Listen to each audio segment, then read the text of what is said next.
I'm sitting here like, yeah, this Canik's gonna be off the chain, man. It's gonna look good. Gonna be able to pressure check it. So caught up in the fandom to the point where they're making firearms that are more so for show, more so for flash, versus trying to provide something for, let's say, the average everyday citizen. You know? There's a few other guns that we want to talk about, not to mention the freaking Canik TTI Combat, which is a funky name setup, but all Caniks have weird names. What do you think about that? Because I haven't shot it yet. I think overall, personally, I like it. What do you think? Because I feel like you don't like it. I I think the biggest problem is the fact that I've seen way too much content online about Caniks, and it's just like, and I'm not trying to put anybody down, but like the Canik community is really interesting. You got people that are like diehard Canik fans, but then you got, and maybe this is with all firearms too, but you've got like that far side of the fandom to the point where um, you'll see all sorts of weird setups and everything. But on the TTI, especially after watching John Wick, because good God, four movies came out. uh, Taran Tactical modified firearms for four movies. So I'm sitting here like, yeah, this Canik's gonna be off the chain, man. It's gonna look good. Gonna be able to pressure check it because you can't do a pressure check with a Canik. I could be wrong. If somebody's out there and they got the strength of Popeye, cool, go ahead. I ain't shaming you. You need to teach me how to do it, but nonetheless, for the most part, you can't pressure check a Canik. But I'm ready for this thing to come out looking like a pit viper or just something that, for lack of a better description, looks badass. And we end up with, I don't know, a Mete with a compensator on the front that's gold. Now I don't know how it performs. I haven't shot it. I don't even know if my local firearms or fire my local ranges rather would have them in stock to shoot. But I'm just not. It's not speaking to me. I don't know what. Maybe it's because Canik, in my opinion, has got a little bit more mainstream, which is good for them because it's helping them with their revenue. But I think because of my approach towards certain firearms, it's like if I'm going to carry this, it has to.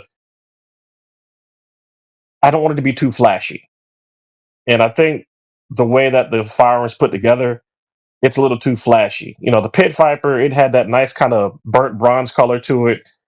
It it looked serious, but at the same time, it wasn't like, I don't know, on the equivalent of like a gold AK or a gold AR or whatever. It just, you could take it more serious.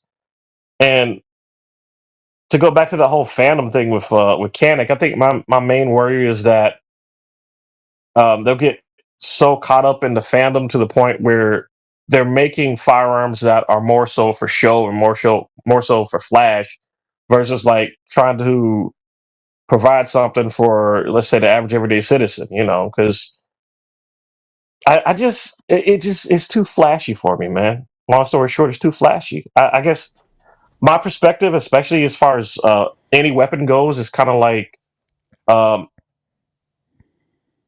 almost like a samurai theory.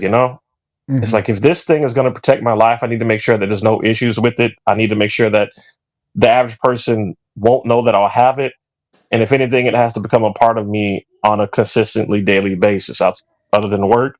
But Mm-hmm. outside of work, I'm carrying every single day, and I need to make sure that my firearm reflects the person who I am. Because Mm. the other thing that most people don't think about is, God forbid, you have to discharge your firearm, and then you end up going to court, and now you have to explain, well, I was trying to protect my life, but on the back of that firearm, the base plate, it says something like, smile for the camera, or have a nice day, or, you F day and you F'd O'd. I mean, that's not going to help your case. Mm-hmm. So, Fair. I in feel my like opinion, you've it's more of touched a on a few fun gun, things. Yeah. I hmm mean, for a lot of people, that can be what they call like a range toy or a safe queen. Like, hey, like I finally got into the Taran Tactical. Like I finally got a combat from Taran Tactical. It's not a combat master. Let's be clear. That might come in like another year where we have, the next John Wick movie. Then they brought out the Canik um, Taran Tactical Combat Master. It's like okay, Yeah, now yeah. now it's they've lightened the springs. They did this. They did that. Like this gun is Yeah. incredible. Like they gave it 2 barrels, like something crazy, right? But but 4 barrels. right, it's the 4th sequel past the first one, so 4 barrels, right?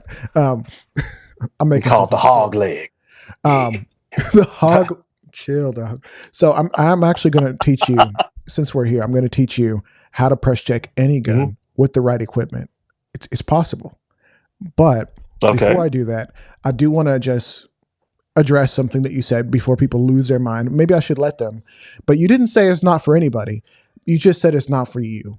And maybe as a Canik fan, you don't necessarily love the trajectory of, okay, now we're taking a Canik Mete, which is like $500, putting a comp on it, brushing it bronze, a little bit of a mag well.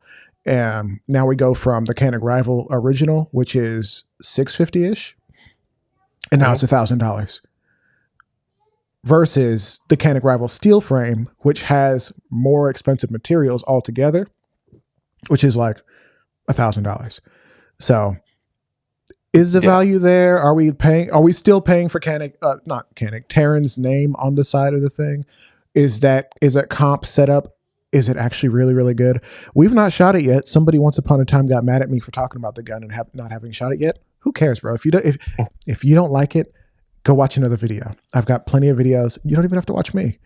That said, as a fan of Canik, I'm actually becoming a bigger fan of Canik since I've shot that Rival and having shot the Meta and realizing like, oh, they're continuing to put out good guns.